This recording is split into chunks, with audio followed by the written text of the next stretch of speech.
Uttarakhand express आप देख रहे हैं, आपके साथ मैं हूं चांदनी धवन। और सबसे पहले बात आज की बड़ी खबर की कर लेते हैं। तो पेपर लीक घोटाले में चल रही एसटीएफ जांच के बीच उत्तराखंड अधीनस्थ सेवा चयन आयोग के अध्यक्ष एस राजू ने अपने पद से इस्तीफा दे दिया है और आयोग की भर्ती में आई गड़बड़ी के बाद उन्होंने इस्तीफा दिया है। भर्ती घोटाले पर एस राजू ने नैतिक जिम्मेदारी लेते हुए इस्तीफा दिया है। राजू ने कहा है कि छात्र परेशान हैं और वो नैतिक जिम्मेदारी लेते हुए पद छोड़ रहे हैं। दिसंबर 2021 में हुई आयोग की भर्ती में पेपर लीक हो गया था, लेकिन पेपर लीक होने के बाद भी परीक्षा को रद्द नहीं किया गया और सीएम धामी के निर्देश। हर भारतीय जनमानस को, आस्थावान भारतीय को इस दिवस का इंतजार था। श्री राम जन्मभूमि मंदिर निर्माण के कार्य का शुभारंभ दिवस, भारत के लोकतंत्र को सम्मान देने वाला दिवस, भारत की न्यायपालिका की ताकत को दुनिया के सामने एहसास कराने वाला दिवस, यानी भारत के उच्चतम न्यायालय के सम्मान का दिवस। सैकड़ों वर्षों से हर भारतीय की तमन्ना थी, हर आस्थावान भारतीय इस दिवस का इंतजार कर रहा था और उन सबके मन में एक ही भाव था कि भारत की आस्था का सम्मान हो। माननीय उच्चतम न्यायालय के फैसले से एक सर्वानुमति बनी और अयोध्या में 5 अगस्त 2020 को मर्यादा पुरुषोत्तम श्री राम की जन्मभूमि पर भव्य मंदिर निर्माण कार्य का शुभारंभ हुआ। प्रातःकाल से ही अयोध्या में लाखों की संख्या में श्रद्धालुजन आकर के अपनी आस्था को वहां व्यक्त कर रहे हैं। इस दिवस पर भारत की आस्था को अपमानित करने वाला कांग्रेस के नेताओं का आचरण अत्यंत निंदनीय है। कांग्रेस पार्टी कई दिनों से आंदोलन कर रही है, अपने सामान्य कपड़ों में कर रही थी। सहमति असहमति हो सकती थी, लेकिन 5 अगस्त की तिथि को श्री राम जन्मभूमि मंदिर निर्माण कार्य के शुभारंभ दिवस के दिन, अयोध्या दिवस के दिन, माननीय उच्चतम न्यायालय के सम्मान दिवस के दिन राम भक्तों को अपमानित करने वाला कांग्रेस का यह आचरण एक बार फिर जग जाहिर हुआ है। आज कांग्रेसियों ने काले कपड़े पहन करके जो प्रदर्शन किया है, यह श्री राम जन्मभूमि मंदिर निर्माण की तिथि के दिन यह राम भक्तों का अपमान है, अयोध्या दिवस का अपमान है, भारत के लोकतंत्र का अपमान है, भारत की न्यायपालिका के सम्मान का अपमान है। कांग्रेस के इस कृत्य की हम निंदा करते हैं और कांग्रेस पार्टी जिस प्रकार का आचरण कर रही है, मुझे लगता है कोई भी भारत का आस्थावान व्यक्ति कांग्रेस के इस आचरण का समर्थन नहीं कर सकता है। यह राम भक्तों का अपमान है। कांग्रेस पार्टी को अपने इस कृत्य के लिए देश की जनता से माफी मांगनी चाहिए। इस प्रकार के कृत्य को इस देश कतई स्वीकार नहीं कर सकता। कांग्रेस ने आज जो भी आचरण किया है, इसको कोई भी भारतीय स्वीकार नहीं कर सकता है।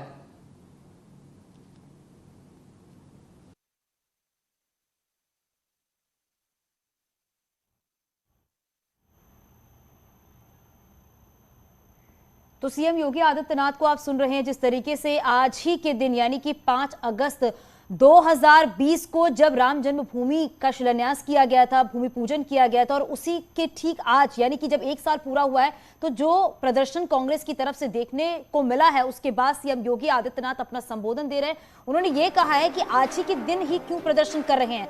कांग्रेस के प्रदर्शन पर सीएम योगी आदित्यनाथ का बयान, कांग्रेस राम जन्मभूमि विरोधी है जिस तरीके से विरोध कर रहे थे।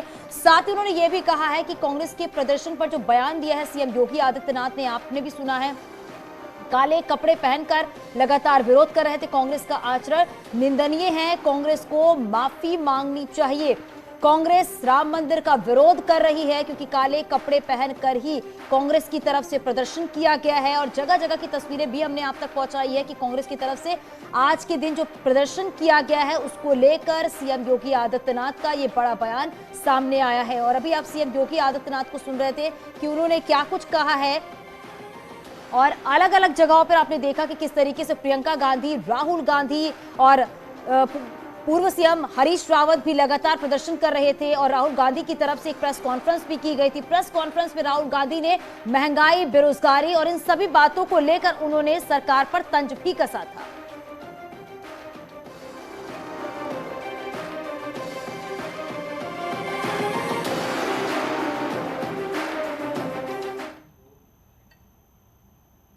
उत्तराखंड अधीनस्थ सेवा चयन आयोग के अध्यक्ष एस राजू ने अपने पद से इस्तीफा दे दिया है, और साथ ही कई बड़े खुलासे भी किए गए हैं। एस राजू ने कहा है कि वो जानते हैं कि किसने घोटाला किया है, वो घोटालेबाजों के नाम जानते हैं लेकिन नाम नहीं बताएंगे, पुलिस को अपना काम करने दें। और यही नहीं, एस राजू ने कहा है कि कई सफेदपोश लोग इस मामले में शामिल हैं और उनके ऊपर भी दबाव बनाया जाता है। कई बार राजनीतिक दबाव भी होता है अपने कैंडिडेट की भर्ती के लिए, राजू ने कहा है, लेकिन वो कभी भी इस प्रेशर में नहीं आए। और एस राजू ने कहा है कि अभी पुलिस जांच कर रही है और जांच में मामला गंभीर निकलता है तो फिर पूरी परीक्षा को ही रद्द किया जाना चाहिए। आपको बता दें कि पेपर लीक के बाद भी अब तक भर्ती को रद्द नहीं किया गया। न्यूज़ 18 से एस राजू के साथ एक्सक्लूसिव बातचीत सुनिए, आप क्या कहा उन्होंने। सर, लगातार आरोप लग रहे हैं आयोग पर, क्या ये एक वजह रही है जिस वजह से आपने ये फैसला लिया? अरे ऐसा नहीं है, जो चूंकि लगातार आरोप जो बच्चे लगाते हैं वो तो जो सेलेक्ट हो नहीं पाते वो बच्चे लगाते हैं। वो ये मुझे समझ लग रहा है कि वो थोड़ा या बच्चे परेशान हैं, थोड़ा विश्वास कम हो गया कमीशन के ऊपर। अगर ऐसा है तो सेंगमारी तो हुआ, तो मना नहीं कर सकता उसको, भले हो कमीशन से किसी भी कर्मचारी या अधिकारी का सुलभता नहीं है, फिर भी सेंगमारी हुआ है। तो इसलिए मेरी नैतिक जिम्मेदारी तो बनती है इसका। सफेदपोश लोगों के नाम भी सामने आ रहे हैं, आप कितना इससे इत्तेफाक रखते हैं? मैं नाम जानता हूँ लेकिन नहीं बताऊंगा। Late the police say that, because right from the beginning मैं कन्विंस हूँ इसमें कुछ गड़बड़ हुआ है। यद्यपि मेरे पास कोई प्रूफ नहीं था, कई लोग कहते हैं कि सर इसमें प्रूफ है, लेकिन किसी ने प्रूफ दिया नहीं मुझे, इसलिए मैं स्वयं बैठ के जांच किया था इसको। मैं स्वयं कंप्यूटर में बैठ के जांच किया था और अल्टीमेटली मुझे लगा कि लगभग 82 लोग हैं, ये इन लोगों को डाउट है इनके ऊपर। इस चीज को मैं पूरा कह रखा हूँ। मुझे जो भी गोपनीय, मुझे बहुत गोपनीय नाम मिला था, उसको मैं एसटीएफ को कह रखा हूँ। अगर पुलिस इंक्वायरी में ये निकल के आता है कि ये व्यापक इसमें फैल गया है मामला, तो फिर तो कैंसिल करना ही पड़ेगा। So let the police report come. क्या लगता है सर, आयोग पर जब सवाल उठ रहे हैं तो ये भी यहाँ की कर्मचारियों की संलिप्तता हो सकती है, आपका नाम भी कई बार सामने यहाँ पर आया है ना, जिसको लेकर आप थोड़े से भावुक भी हो रहे हैं कि आप पर जांच का, आपने निष्पक्षता के साथ जो है वो परीक्षाएं करवाई हैं। क्या लगता है कुछ लोगों की संलिप्तता क्या हो सकती है जो आयोग से जुड़े रहे हों? हो सकता है, देखिए मैं तो कहा पहले ही ये जो नकल माफिया है वो, उनको हम लोगों का जो ईमानदारी से काम करते आए हैं, ये नकल माफिया को पसंद नहीं था। वो तो सेंग मारने के लिए बहुत कोशिश करते रहे इधर उधर, लगता है फाइनली सफल हो गए हैं, लेकिन पिछले 5 साल में बहुत कोशिश करते रहे उसको। Like one example, even coaching centre में भी कुछ हर एग्जाम में री एग्जाम करने के पीछे कोचिंग माफिया ही रहता है इसका, तो इसको समझ पीछे करो। आपके ऊपर से प्रेशर था, पॉलिटिकल प्रेशर हो या फिर कैंडिडेट्स की तरफ से या जो सफेदपोश लोग हैं उनकी तरफ से प्रेशर था? किस मामले में? एग्जाम में भर्ती अपने लोगों को फिट करवाने के? डेफिनेटली तो था, लेकिन मैं नहीं मानता था उसको। मैं कभी नहीं माना। मैं तो इस 6 साल में वो भी नाराजगी हो सकता। वो भी नाराजगी एक हो सकती है। तो आपने सुना यहाँ पर आयोग के जो अध्यक्ष हैं एस राजू, वो कह रहे हैं कि उनके ऊपर पॉलिटिकल प्रेशर भी था, लेकिन उन्होंने कभी किसी की बात नहीं मानी और अब एसटीएफ का पूरा जांच में वो सहयोग करेंगे। न्यूज़ 18 के लिए देहरादून से भारती सकलानी उनियाल। पूरे देश में इन दिनों तिरंगे की चर्चा है, लेकिन उत्तराखंड में शिक्षा मंत्री धन सिंह रावत के उल्टे तिरंगे वाले फोटो ने विपक्ष को हमले का मौका दे दिया है। विपक्ष इसे राष्ट्र का अपमान बताकर माफी की मांग कर रहा है। वही सम्मान की बात कहते हुए धन सिंह रावत ने इसे शरारत करार दिया है।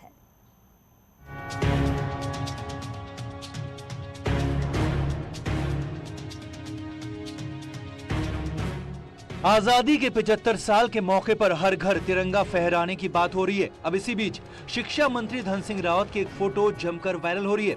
इस तस्वीर में मंच पर राज्यपाल, मुख्यमंत्री और दूसरे मंत्रियों के साथ मंत्री धन सिंह रावत भी नजर आ रहे हैं। सबके हाथ में तिरंगा है, लेकिन धन सिंह रावत के हाथों में तिरंगा उल्टा है।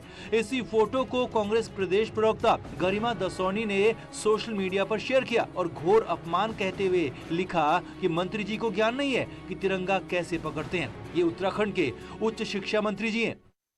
मौका आजादी की 75वीं वर्षगांठ का है, इसीलिए कांग्रेस ने इसे राष्ट्र का अपमान बताते हुए माफी की मांग की है।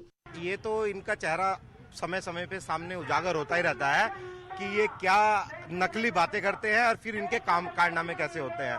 इनको अभी अच्छे से ये भी नहीं पता कि तिरंगा में 3 रंग होता है और ये 2 रंग के झंडे लेके घूम रहे हैं। झंडे का अपमान करना ये क्षम्य नहीं है। अगर झंडे का अपमान है तो देश का अपमान है, राष्ट्र का अपमान है। कांग्रेस उल्टे तिरंगे की जिस तस्वीर को राष्ट्र का अपमान बता रही है, वो गुरुवार को हरिद्वार में पतंजलि योगपीठ में हुए कार्यक्रम की है, जहां मुख्यमंत्री, गवर्नर और दूसरे मंत्रियों के साथ धन सिंह रावत भी शामिल हुए। वायरल फोटो पर न्यूज़ 18 ने शिक्षा मंत्री से सवाल किया और मंत्री धन सिंह रावत ने कहा कि ऐसा जानबूझकर नहीं हुआ, बल्कि एक दूसरे को झंडा थमाते समय वो झंडे को सीधा कर रहे थे और ये फोटो किसी की शरारत है।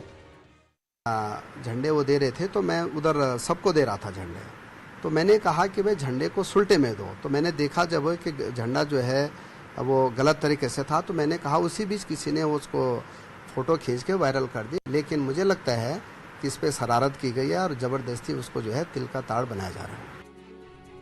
शिक्षा मंत्री धन सिंह रावत का ये फोटो आखिर कैसे वायरल हुआ और तिल का ताड़ बनाने का काम किसने किया, ये अलग सवाल है। लेकिन शिक्षा मंत्री के हाथों में उल्टे तिरंगे वाली तस्वीर ने आजादी के 75वें साल पर कांग्रेस को सवाल उठाने का मौका जरूर दे दिया। देहरादून से न्यूज़ 18 के लिए दीपांकर भट्ट की रिपोर्ट।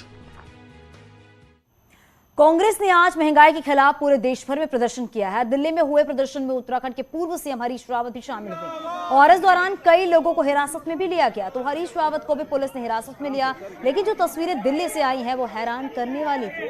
हरीश रावत को हाथ और पैरों से पकड़कर ले जाया गया। वहां मौजूद कांग्रेस कार्यकर्ता कहते रहे कि ये पूर्व मुख्यमंत्री का अपमान है, लेकिन वहां मौजूद सुरक्षाकर्मी हरीश रावत को चारों हाथ पैरों से पकड़ कर ले गए हैं। और अब इस दौरान ये वीडियो भी देखा जा सकता है कि हरीश रावत के दोनों हाथ कांप रहे थे, लेकिन फिर भी उन्हें नहीं छोड़ा गया। हालांकि बाद में हरीश रावत को बस में बिठाकर वहां से ले जाया गया।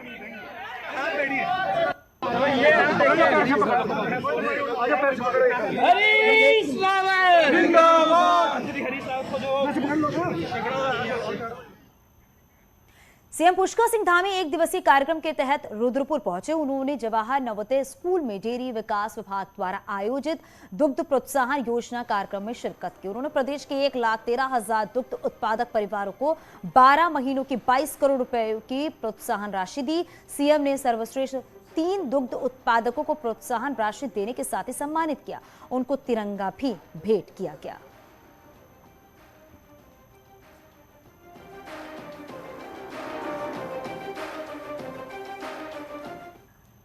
अटल विश्वास है, मुझे पूरा भरोसा है कि डेयरी सेक्टर, पशुपालन सेक्टर श्वेत क्रांति में नई ऊर्जा किसानों की स्थिति को बदलने में, हमारे दुग्ध उत्पादकों की स्थिति को बेहतर करने में। उत्तराखंड के आम का स्वाद अब दुबई के लोग भी लेंगे और शहद और राजमा अमेरिका में बिकेगी। शुक्रवार को कृषि विभाग की तरफ से दोनों देशों के लिए आम, शहद और राजमा के 2 ट्रक रवाना किए गए हैं। सीएम पुष्कर सिंह धामी और कृषि मंत्री ने फ्लैग ऑफ करके ट्रक रवाना किया। वहीं 3 देशों के विदेश दौरे से लौटे कृषि मंत्री गणेश जोशी का कहना है कि उत्तराखंड के मोटे अनाज की डिमांड डेनमार्क कर रहा है। पूरे वर्ल्ड मार्केट को हम कवर करने की कोशिश कर रहे हैं। यहाँ की राजमा, यहाँ का आम, यहाँ के अन्य सारे उत्पाद जो है विदेशों में भेजे जाएंगे। डेनमार्क हमसे मिलेट मोटे अनाज की मांग कर रहा है। सभी किसानों की आय दुगनी हो, माननीय प्रधानमंत्री जी का एक स्वप्न है, उनका विजन है, संकल्प है कि किसानों की आय दुगनी होनी चाहिए। उसको लेकर हमारा कृषि विभाग, हमारा उद्यान विभाग, हमारा ऊर्जा विभाग, अनेक विभाग इस क्षेत्र में काम कर रहे हैं। ऊधम सिंह नगर जिले में सरकारी जमीनों पर अतिक्रमण को लेकर न्यूज 18 की खबर का बड़ा असर हुआ है। खबर चलने के बाद हरकत में आए रुद्रपुर नगर निगम और तहसील प्रशासन की टीम ने नजूल भूमि पर किए गए अवैध कब्जों पर बुलडोजर चलवा दिया है। करीब 6000 स्क्वायर फीट जमीन पर लगाए गए टीन शेड बुलडोजर से उखड़वा दिए गए हैं, जिससे अतिक्रमणों में हड़कंप मच गया। आपको बता दें कि 2 अगस्त को न्यूज 18 ने जिले में खाली पड़ी नजूल, सीलिंग और अन्य सरकारी जमीनों पर धड़ल्ले से हो रहे अवैध कब्जों की खबर भी दिखाई थी, जिसके बाद अफसर एक्शन में आ गए और तहसीलदार की अगुवाई में प्रशासन और नगर निगम की टीम ने बुलडोजर द्वारा रामपुरा में सरकारी जमीन से कब्जे हटवा दिए और इस दौरान अतिक्रमणकारियों ने बिना सूचना अभियान का विरोध किया तो मौके पर मौजूद फोर्स ने उनको वहां से हटा दिया। आज जो कार्रवाई हुई है, नगर निगम और प्रशासन की संयुक्त रूप से कार्रवाई हुई है। सूचना मिली थी कि ये नगर निगम की जमीन में है, जिस पे कुछ लोगों ने अवैध कब्जा कर रखा है। क्योंकि सरकारी जमीन है, इसीलिए आज यहाँ आके उससे कब्जा हटाया गया है और नगर निगम इसमें तारवाड़ करके इसको अपने कब्जे में लेगा। उत्तरकाशी में स्कूली बच्चों के संघर्ष की एक्सक्लूसिव तस्वीर सामने आई है, जहां पर जोड़ी ताल मार्ग पर 80 गंगा घाटी में नौगांव कैलसू के स्कूली बच्चों की मुसीबत का सामना कर स्कूल पहुंचना पड़ रहा है। छात्र छात्राएं सड़क पर पुल न होने की वजह से नदी के तेज बहाव को जान में जोखिम डालकर पार कर रहे हैं।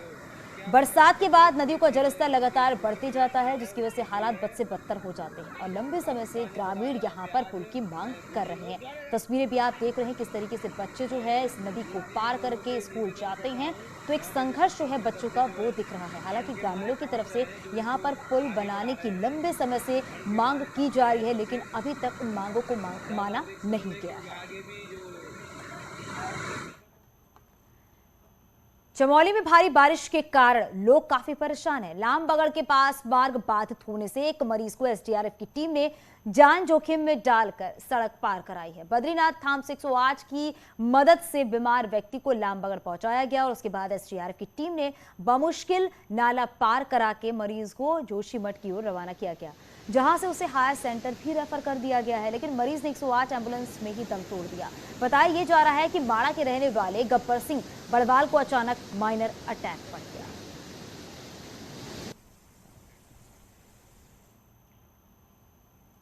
बद्रीनाथ राष्ट्रीय राजमार्ग एक बार फिर से लामबगड़ बाजार के पास बंद हो गया है। यहां सड़क लगभग 10 मीटर तक क्षतिग्रस्त हो गई है, जिससे बद्रीनाथ धाम जाने वाले यात्री और वहां से वापस लौटने वाले यात्री जो हैं वो मार्ग में फंसे हुए हैं। वहीं लामबगड़ के गांव के ग्रामीण जो कि मुख्य बाजारों की तरफ से आते हैं, वो भी आफत और जान जोखिम में डाल करके नाले को पार करने की कोशिश कर रहे हैं। चमोली में लगातार हो रही मूसलाधार बारिश से जनजीवन अस्त व्यस्त हो गया है और नदी नाले जो हैं वो उफान पर हैं।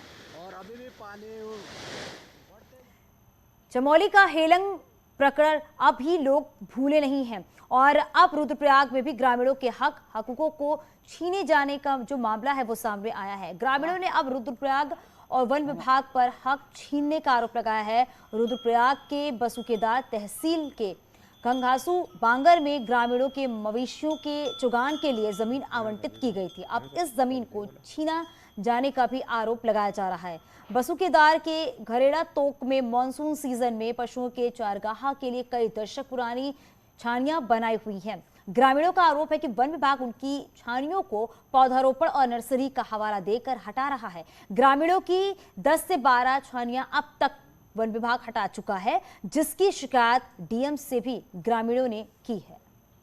जंगलात विभाग द्वारा हमारे साथ इतनी अन्यायपूर्ण व्यवस्था की गई, जहाँ हमारे गोचराम बुग्याल था घरना तोक में, वो हमसे छुड़ाया जा रहा है, जबकि हम बरसाती छानियों के लिए हम बरसाती टाइम पे छानियों में यही आते थे अपने गौ बकरी भैंस पालन हेतु। हमारे पूर्वजों को पूर्वजों की जो 3 माह के लिए यहाँ हमें छानियाँ मिली थी, तो बरसातियाँ छानियाँ थी जो, तो उसे नागपाल द्वारा वंचित किया जा रहा, हटाया जा रहा है जबरन डरा धमका के।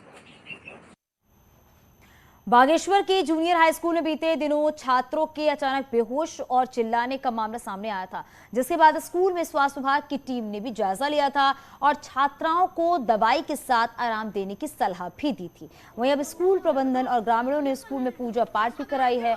ग्रामीणों का दावा है कि पूजा पाठ के बाद ही छात्राओं की स्थिति अब ठीक है। वहीं काउंसलर का कहना है कि इस तरह के अंधविश्वास का फैलाए जाने की जरूरत नहीं है। हालांकि न्यूज़ 18 भी इस तरह के पूजा पाठ के चलते छात्राओं के ठीक होने की बात की पुष्टि नहीं करता है। कौन सी क्लास के? पहाड़ों में ऐसा वातावरण बना हुआ है। अब हम देवभूमि कहते हैं, लेकिन देवभूमि का मतलब ये नहीं कि ये इस तरह से अंधविश्वासों को फैलाया जाए। देवभूमि का मतलब तो एक बहुत बृहद चीज़ें हैं।